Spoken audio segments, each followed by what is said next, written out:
as rationally, as unbiased, as मतलब independent. यार कमाल है यार, आप किसी को इतनी आसानी से काफ़िर बोल देते हो यार, क्या यार, लग मुँह नहीं दिखाना, क्या चक्कर क्या है कि इतने चौड़े चल ही क्यों रहे हैं? लोगों ने मुझे कादियानी बोलना शुरू कर दिया यार। मतलब कमाल कमाल किस्म का लोगों का यार एक्सट्रीमिज़्म है। ऑलराइट जी, अस्सलाम वालेकुम एवरीवन। आज मेरी इस वीडियो का मकसद है कि जो मेरी 2 रीसेंट पॉडकास्ट हैं मुफ्ती यासिर नदीम अल-वाजदी साहब के साथ और कैसर अहमद राजा साहब के साथ, उसके बारे में थोड़ी-सी गपशप करेंगे। उसके बारे में थोड़ा उसके अराउंड और ख़ास तौर पे आप लोगों के जो उन वीडियोज़ के ऊपर कमेंट्स आए हैं उनके ऊपर थोड़ा-सा आज डिस्कस करेंगे और उसको मैं कोशिश करूँगा थोड़ा-सा आप लोगों को कॉन्टेक्स्ट भी दे सकूँ और ओवरऑल जो है उसको मैं रिस्पॉन्ड कर सकूँ। So let's start right away. पहले शुरू करते हैं मुफ्ती यासिर नदीम अल-वाजदी साहब की जो पॉडकास्ट हुई सबसे पहले बहुत-बहुत शुक्रिया आप सबका। उसको इतना पसंद करने के लिए। It's approaching almost 80,000 views at this point. बहुत ही अच्छा रिस्पॉन्स रहा और तो उसमें सबसे पहली चीज़ ये है कि मुफ्ती यासिर साहब जहाँ पे रहते हैं, जहाँ पे उनका पूरा ये इंस्टीट्यूट है, वो तकरीबन 5 घंटे की ड्राइव है मेरे घर से। तो मैं समझिए कि 5 घंटे की ड्राइव करके उधर पहुँचा हूँ। अच्छा मैं जब इस पॉडकास्ट के लिए जा रहा था, तो ये मैं बता दूँ कि भई मेरा जो इम्प्रेशन था मुफ्ती यासिर का, वो ज़ाहिर है कि उनके जो चैनल है, उनके लाइव क्यू-एन-ए जितने भी सारे होते हैं उससे मैं काफ़ी यानी कि मैं काफ़ी एग्रेसिवली तैयारी करके गया था कि जी मैं काफ़ी मतलब काफ़ी एग्रेसिव किस्म की पॉडकास्ट होगी। But as soon as I met him तो वो मेरा पूरा का पूरा जो व्यू था समझ लें कि जो मैं इम्प्रेशन लेके गया था, वो पूरा का पूरा 180 डिग्री चेंज हो गया। आई कैन ईज़िली से कि I found him off off the camera की बात कर रहा हूँ, क्या I found him one of the nicest people that I have met. Podcast बस शुरू होने से समझे उससे पहले मतलब जब मेरी उनसे मुलाकात हुई है और पॉडकास्ट शुरू होने में आधे घंटे का फ़र्क होगा, उस आधे घंटे के अंदर-अंदर मेरा माइंड चेंज हो चुका था कि मैंने इस पॉडकास्ट को किस तरीके से लेके चलना है। मैं बिल्कुल जैसे मैंने बोला 180 डिग्री मैंने सोच लिया था कि अब मैं डिफरेंटली लेके चलूँगा और वही आपको पॉडकास्ट में नज़र भी आया, वरना मेरा इरादा था कि काफ़ी रैपिड फायर टाइप की पॉडकास्ट होगी। एनीवे अब पॉडकास्ट के अंदर जो आप लोगों के कमेंट्स थे उसमें one of the main major comments थे कि जो इंजीनियर मोहम्मद अली मिर्ज़ा साहब के ताल्लुक से भी थे और साहिल अदीम साहब के ताल्लुक से भी थे कि मैंने उनका मुकदमा सही तरीके से नहीं पुट अप किया, मैंने सही से डिफेंड नहीं किया, मुझे ये बोल देना चाहिए था, मुझे वो बोलना चाहिए था, इसकी और ये चीज़ें हो सकती थी, मैंने सही से बात नहीं की, मैंने सही से उनको बताया नहीं। तो यार उसके ऊपर मैं सबसे पहले ये बात मैंने उस पॉडकास्ट में भी सोची थी, मैं इसलिए उसको अब एड्रेस कर रहा हूँ, क्योंकि यही सेम तरह की बात जो है अभी कैसर अहमद राजा साहब के साथ जो पॉडकास्ट हुई है, उसके अंदर भी आई है। तो भाई एक चीज़ पहले मैं क्लियर कर दूँ, जितने भी लोग ये वीडियो देख रहे हैं, भाई मैं किसी का माउथपीस नहीं हूँ, मैं किसी का रिप्रेजेंटेटिव नहीं हूँ, मैं किसी का मुकदमा लड़ने नहीं गया हुआ, ठीक है? अगर आप लोगों ने इस चैनल को इसलिए सब्सक्राइब किया हुआ है कि जी आप किसी का 2.0 यहाँ पे देखना चाह रहे हैं, आप कुछ इस तरह का देखना चाह रहे हैं कि जी जो एक फलाना आदमी बात कर रहा है, ये बंदा उस बात को लेके आगे बढ़ेगा और उस बात पे जो है वो उसको डिफेंड करेगा और लोगों से जाके मुनाज़रे करेगा। भाई ये इस चैनल मेरे चैनल का ये मकसद ही नहीं है। And I can understand why this is so difficult for the people to understand कि मैं हमेशा से अपने इस चैनल के ऊपर इसी वजह से पोलराइज़ेशन के ऊपर, शख्सियत परस्ती के अगेंस्ट मैं इसी वजह से बात करता रहा हूँ कि and I think this is high time कि अब इसको थोड़ा-सा मैं और खोल के आप लोगों के सामने रख दूँ। कि भाई इस चैनल के ऊपर ना वो बात होगी जो कि मेरी जो ऑडियंस जो आप लोग हैं, ज़ाहिर है कि आप लोगों को इसीलिए मैं हमेशा हर पॉडकास्ट से पहले एक कमिंग सून वाली वीडियो या पोस्ट डालता हूँ, जिसमें मैं चाहता हूँ कि I want to hear back from you guys. तो वो तो मैं लेता हूँ, लेकिन उसके बाद मैं अपनी सोच, अपनी ऑब्जर्वेशंस, अपने मामलात को मिलाता हूँ उसके साथ और फिर एक स्ट्रक्चर क्रिएट करता हूँ। वो स्ट्रक्चर हमेशा अनबायस्ड, रैशनल और हमेशा इंडिपेंडेंट आपको दिखेगा। क्योंकि इस चैनल का मकसद ही ये है कि भाई मैं यहाँ पे किसी का केस नहीं लड़ने के लिए बैठा हुआ। मैं यहाँ पे डिस्कोर्स को खोलने के लिए बैठा हूँ। जो चीज़ें मैं समझता हूँ कि गलत तरीके से की जा रही हैं, लेके चली जा रही हैं, जिस तरह मैंने रैंड कॉर्पोरेशन वाला जो चीज़ थी मैंने उसको पॉइंट आउट किया। साहिल नदीम साहब की जो कुरान को लेके अप्रोच है, उस चीज़ को मैंने हाइलाइट किया मुफ्ती यासिर साहब के साथ। अ जो बिगर इश्यूज़ हैं, मैं वो मुहन्नद मुफ़न्नद जो भी वो किताब है, मैं उसकी जो है निटी-ग्रिटीज़ जो उसके पेज नंबर 35 पे ये लिखा हुआ है, पेज नंबर 13 पे ये लिखा हुआ है, मेरा ये काम नहीं है। अगर अगर आप लोगों ने इस चैनल को सब्सक्राइब ये सोच के किया हुआ है कि जी यहाँ पे हमें कोई इंजीनियर 2.0 या साहिल अदीम 2.0 या ये इस तरह की कोई कंटेंट मिलेगा, तो भाई अभी अनसब्सक्राइब कर दें आप। यहाँ पे आपको वो चीज़ें मिलेंगी जो एक आम आदमी के दिमाग में आती हैं जब वो एक पूरा ये डिस्कोर्स देखता है।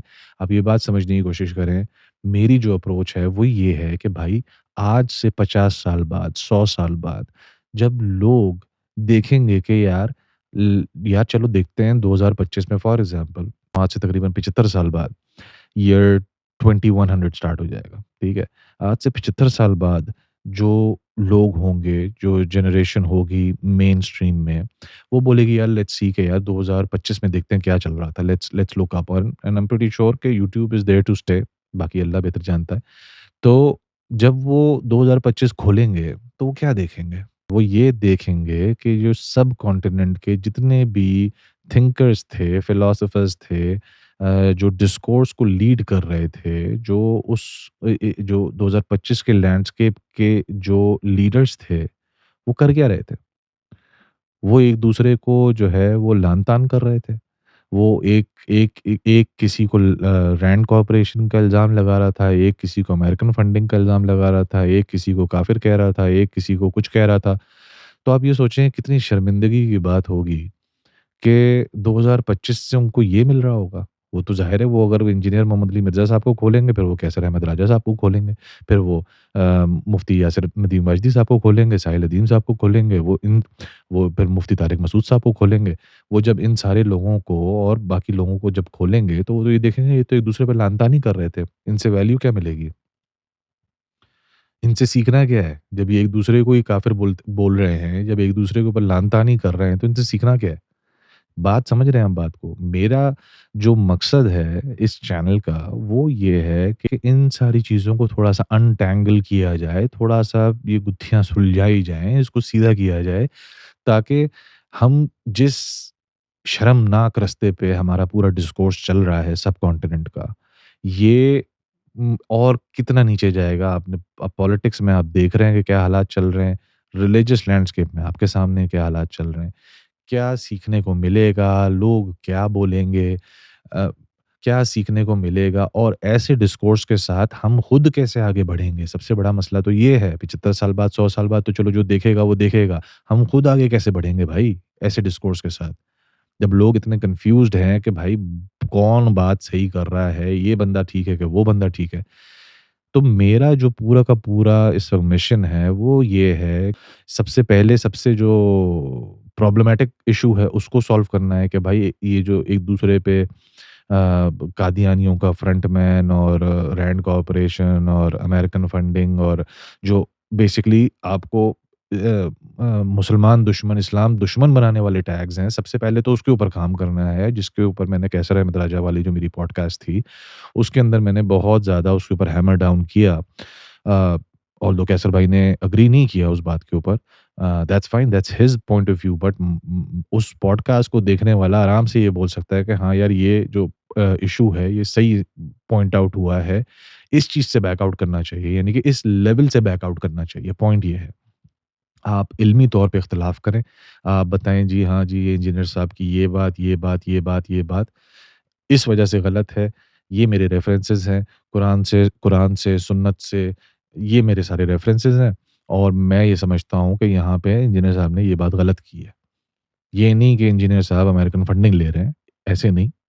इंजीनियर साहब इंसान हैं, उन्होंने ये बात इस तरीके से गलत की है, अगर आप उसको साबित कर सकते हैं। नहीं साबित कर सकते, तो ज़ाहिर है कि एनीवे द आई होप कि इस पॉइंट को काफ़ी क्लियरली आपको समझ आ गया हो कि भाई आप अगर ये एक्सपेक्ट कर रहे हैं अगली पॉडकास्ट पे भी, और इंशाल्लाह अगली वाली मेरी पॉडकास्ट जल्दी आने वाली है। वो and I will keep that a surprise for now. तो आई होप आपको ये बात समझ आ गई हो कि भाई मेरा कंटेंट आपने देखना है खुले दिमाग के साथ। कोशिश और उसमें मेरी मेरी कोशिश ये रहेगी कि चीज़ें आप आपके लिए चीज़ों में क्लैरिटी लाऊँ मैं। बजाय इसके कि जी मैं वहाँ पे बैठ के मुनाज़रे करके और मैं जी उनको बोलूँ जी आपने माफ़ी माँग के ही उठना है यहाँ से, ऐसे नहीं है। ठीक हो गया? तो ये मैं पहले ही ये एक बहुत बड़ा कंसर्न था, ख़ास तौर पे मुफ्ती यासिर नदीम अल-वाजदी साहब वाली जो पॉडकास्ट थी उसके अंदर, ये बहुत बड़ा कंसर्न था, लोगों को शिकायत थी कि जी आपने साहिल अदीम साहब, ख़ास तौर पे साहिल अदीम साहब के बारे में। तो ये चीज़ तो यहाँ पे क्लियर हो गई। अच्छा अच्छा, दूसरा अब जो बड़ा मेन कंसर्न आया कैसर अहमद राजा साहब वाली पॉडकास्ट के अंदर, लोगों ने मुझे कादियानी बोलना शुरू कर दिया यार। मतलब कमाल कमाल किस्म का लोगों का यार एक्सट्रीमिज़्म है, पोलराइज़ेशन है, या इसको क्या कहते हैं? ये तो पोलराइज़ेशन से भी बहुत आगे का स्टेज है यार। आपको इतनी डिटेल, इतनी सिंपल सी बात आपको समझ नहीं आई। आपको कहाँ से मेरा कोई सॉफ्ट कॉर्नर नज़र आ गया कादियानियों के लिए भाई?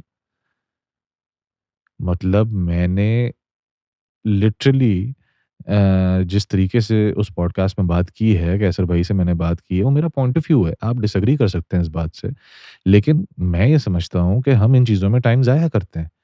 अगेन एक चीज़ मैं करेक्ट कर दूँ भाई, अगर कोई धोखा दे रहा है, तो धोखा तो किसी भी किस्म का कोई दे रहा होगा, आपने उससे बचना है। मैं धोखे की बात नहीं कर रहा।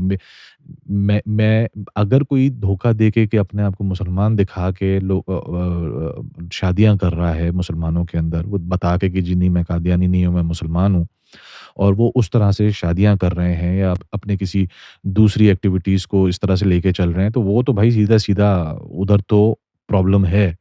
ठीक है? लेकिन एक आम आदमी को कोई ऐसा प्रॉब्लम नहीं है कि उसको इस बात की क्लैरिटी चाहिए कि जी मुसलमान कौन होता है और नॉन मुस्लिम कौन होता है। तो मेरा सिंपल पॉइंट ऑफ व्यू यही था उसके अंदर कि भाई कल को कोई भी ग्रुप इस तरह से खड़ा हो जाए, आप उनको रखो साइड पे, उनको बोलने दो जो वो बोल रहे हैं, आप सीधा बोलोगे भाई यू आर नॉट अ मुस्लिम, आप एज़ अ माइनॉरिटी ट्रीट होंगे, और आपको साइड में फालतू टाइम नहीं है हमारे पास आपकी बकवास सुनने का। बेसिकली ये मेरा पॉइंट ऑफ व्यू है कादियानियों को लेके। एंड अगेन जिस तरह मैंने बोला भाई जो धोखा दे रहे हैं, धोखा तो फिर कोई और किसी भी तरीके से कोई क्रिश्चियन भी कल को बोले कि जी हाँ जी मैं मुसलमान हूँ, जी मैं ये वो, तो वो धोखा तो आपने हर किसी से बचना है। वो एक अलग अलग ही टॉपिक है। लोगों ने बात की जी जी, इस तरह से कादियानी धोखा देके जो है वो मुसलमानों से शादियाँ कर लेते हैं और ये कर लेते हैं। भाई वो एक अलग टॉपिक है। ठीक है? जहाँ पे धोखा हो रहा है, वो अलग तरीके से आपको डील करना पड़ेगा। उसके लिए आपको जो है यानी कि जो शादियों में धोखे का जो लीगल ऑप्शंस हैं, वो एक अलग ही टॉपिक है कि लोग शादी धोखे से कर रहे हैं। ठीक है? लेकिन एक आम मुसलमान को इसमें कोई कन्फ्यूजन नहीं है भाई कि मुसलमान कौन है और कौन मुसलमान नहीं है। तो आई होप ये बात क्लियर हो गई हो कि भाई थोड़ा-सा अपनी अकल को हाथ लगाएँ, कि थोड़ा-सा सोचें पहले, ठीक है? बड़े आराम से आप तो मुँह ढीला करके बोल देते हैं कि जी ये तो एक्स कादियानी है या करंट कादियानी है, या पागल तो नहीं है आप लोग? मतलब दिमाग खराब है लोगों का यार। कि इस तरीके से जो है वो मतलब यार कमाल है यार। आप किसी को इतनी आसानी से काफ़िर बोल देते हो यार, क्या यार, अल्लाह को मुँह नहीं दिखाना, क्या चक्कर क्या है कि इतने चौड़े चल क्यों रहे हैं आप लोग? मुझे तो ये बात नहीं समझ आ रही। मुसलमान कहते हैं अपने आप को, थोड़ा-सा खुदा खौफ डालें अपने अंदर के भाई अल्लाह को जवाब भी देना है। ये जो सारी आप बकवास कर लेते हैं ना, आराम से कीबोर्ड वॉरियर बने बैठे हुए हैं आप, ये सब की पकड़ होती होगी भाई। आप क्या समझ रहे हो कि वर्चुअल वर्ल्ड में कोई पकड़ नहीं होगी? जो कुछ आप इस वर्चुअल वर्ल्ड में कर रहे हो, इसकी कोई पकड़ नहीं होगी क्या? और थोड़ा तो अकल को हाथ मारो यार, ईमान कहीं है कि नहीं है भाई आप लोगों के अंदर? तो एनीवे, इसी से जो एक और चीज़ जो मेरे उसके अंदर आई थी नोटिस के अंदर, वो ये कि लोग बड़े ही स्ट्रेट फॉरवर्ड ये बोलने को रेडी हैं कि जी हमें किसी की बहुत डिटेल-विटेल सुनने का हमारा मूड नहीं है, ठीक है ना? हमें सीधा-सीधा बता दो भाई कि ये ऐसे हैं कि ये ऐसे हैं। यार जब आप इल्म की दुनिया में होते हो ना, तो चीज़ें इतनी ब्लैक एंड व्हाइट होती नहीं हैं। आपको चीज़ें समझनी पड़ती हैं। इतना जो है वो अगर आपके अंदर टेम्परामेंट है नहीं ना कि आप इल्मी तरीके से चीज़ों को देखें, अगलों के जो पॉइंट ऑफ व्यूज़ हैं उनको समझने की कोशिश करें और एक छोटी-सी मिसाल, गामदी साहब की, ये अशरफ अली रसूलुल्लाह वाला जो नाउज़ुबिल्लाह इश्यू है, इसके ऊपर गामदी साहब की 3 वीडियोज़ हैं। मतलब कि सीरीज़ है, पार्ट 1, पार्ट 2, पार्ट 3 करके है और हर वीडियो तकरीबन आई थिंक 40-45 मिनट्स की है। तो अब उन्होंने इस पूरे मसले को समझ लें 45 डेढ़ घंटा, सवा 2 घंटे के अंदर एक्सप्लेन किया है कि उनका पॉइंट ऑफ व्यू क्या है इस चीज़ के ऊपर। अब आपके पास अगर टाइम नहीं है सवा 2 घंटे बात सुनने का, तो आप कमेंट भी नहीं करें। आप गामदी साहब के पॉइंट ऑफ व्यू के ऊपर फिर कमेंट भी नहीं करें। इसी तरीके से जो इंजीनियर साहब का है, इंजीनियर साहब के तो 20 साल हैं भाई इस एक बात के ऊपर। आपको उस पूरे 20 साल में इसी वजह से जब मुफ्ती यासिर साहब से मैंने ये वाला इश्यू डिस्कस किया था, तो मैंने उनको यही बड़ा ही क्लियर मैंने उनको एक्चुअली काटा भी था एक बात इसी बात के अंदर और मैंने उनको बोला था नहीं अभी रुक जाएँ आप, इसमें बहुत धूल उड़ी हुई है, let me get the real issue out of this. इसमें अब आप धूल के ऊपर हम बात नहीं करेंगे। ठीक है ना? तो 20 साल पहले जो ओरिजिनल आर्गुमेंट था, मैं उनको उसके ऊपर वापस लेके गया था। मैंने ये अब तो जो मामला है, वो तो इस तरीके से है ना कि भई वो उनको क्लेम कर रहे हैं। जो अशरफ अली थानवी साहब के जो फॉलोअर्स हैं आज, वो अगर ये कहते हैं कि जी अशरफ अली थानवी साहब ने ये बात बोली थी और हम बता रहे हैं, हम गारंटी दे रहे हैं तो उसमें इंजीनियर साहब उनको बोलते हैं कि भाई अच्छा अगर ऐसा है, तो फिर वो काफ़िर थे। ठीक है? और तुम भी काफ़िर हो अगर तुम इसको सही समझते हो तो। वो एक पूरा एक कॉन्टेक्स्ट है उस चीज़ को। लेकिन ओरिजिनली जिस तरह मैंने उस पॉडकास्ट में बोला था कि ऐसा नहीं। पॉइंट क्या है मेरा? पॉइंट ये है भाई कि जब इल्मी दुनिया के अंदर आप घुसते हैं तो you need to take time out to understand के अगले का पॉइंट ऑफ व्यू है क्या? अब वो उसके लिए चाहे आपको 4 एपिसोड्स देखनी पड़े, चाहे आपको 4 साल का उसका काम देखना पड़े, चाहे उसका 40 साल का काम देखना पड़े आपको। वरना आप खामोशी से बैठ के सिर्फ़ सीखते रहें। फिर आप कमेंट नहीं करें। मेरा पॉइंट खाली ये है कि कमेंट नहीं करें आप फिर। फ़तवे ना जारी करें अपने हिसाब से मतलब आप फ़तवे तो नहीं मतलब हुक्म ना जारी करें चीज़ों के ऊपर, अरे ये तो मुनकरे हदीस है, ये है, ये वो है, ये वो है। ये सब ना जारी करें। पॉइंट ये है खाली मेरा। अगर आपके पास टाइम नहीं है बैठ के इल्म हासिल करने का, चीज़ों को सीखने का, समझने का, सुनने का, तो फिर खामोशी से बैठें, ठीक है? सुनें, अगर सुनने सुनने का मूड है तो सुनें, जिसकी जो बात सुननी है और खामोशी से बैठें। लोगों के बारे में जजमेंट्स ना पास करें, ये है असल में की। ठीक हो गई बात भाई? इस मैंने जब कैसर अहमद राजा साहब से जब मैंने गामदी साहब वाली बात की थी, वो वहाँ पे मैं उसको भी करेक्शन करना चाहता हूँ एक्चुअली हदीस और सुन्नत के ऊपर उनकी 25 नहीं 50 एपिसोड्स हैं वो, जिसमें उन्होंने पूरा मुकदमा एक्सप्लेन किया है। तो उसको जब आप पूरे को सुनेंगे, तब आपको समझ आएगा कि वो कह क्या रहे हैं, ठीक है? उसके बाद आप उसके अंदर कोई इल्मी इख्तिलाफ़ अगर कर सकते हैं, तो फिर आप वो करें। बजाए इसके कि जी रैंड कॉर्पोरेशन है, ये तो अमेरिकन फंडिंग है, ये तो मुनकर हदीस हैं, ये तो काफ़िर हैं, ये सब ड्रामेबाज़ियाँ बंद करें, ठीक है ना? और चीज़ों को ज़रा-सा रैशनली समझने की कोशिश करें पहले और फिर इख्तिलाफ़ भी आप अपने आर्गुमेंट के साथ करेंगे, अपनी दलील के साथ करेंगे। ये टैग्स लगा के नहीं करेंगे, ठीक है? तो वो क्लियरली जो सारे कमेंट्स थे, ख़ास तौर पे कैसर अहमद रजा साहब के साथ जो मेरी पॉडकास्ट हुई थी, कमेंट्स से साफ़ ही नज़र आ रहा था कि भाई मेजॉरिटी लोगों का कोई मूड नहीं है, असल ट्रुथ फाइंड करने में या चीज़ों को समझने में। They just want an easy quick कि भाई ये हमारी साइड पे है, कि उनकी साइड पे है, ये हमारे दोस्त हैं, कि हमारे दुश्मन हैं, बस दैट्स इट। उसके आगे उनको कोई लेना-देना नहीं है कि भाई इसके बीच में भी कुछ है यार, आप इख्तिलाफ़ भी कर सकते हैं, आप ये भी कर सकते हैं, आप वो भी कर सकते हैं। किसी को कोई इंटरेस्ट नहीं है इस चीज़ से।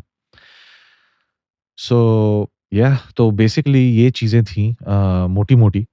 आगे के लिए मैं हेड्स अप दे दूँ कि भाई आगे भी जो पॉडकास्ट्स होंगी, उसके अंदर मैं मामलात को as rationally, as unbiased, as independently possible होगा उतना मैं उसको रख के पुट अप करूँगा और मैक्सिमम ये होगा कि भाई मैं जो काउंटर है, उसके ऊपर अगला किस तरीके से उसको काउंटर करता है, वो आपको देखने को मिलेगा and then that is for you to decide कि जी कोई चीज़ कहाँ पे खड़ी हुई है। आपने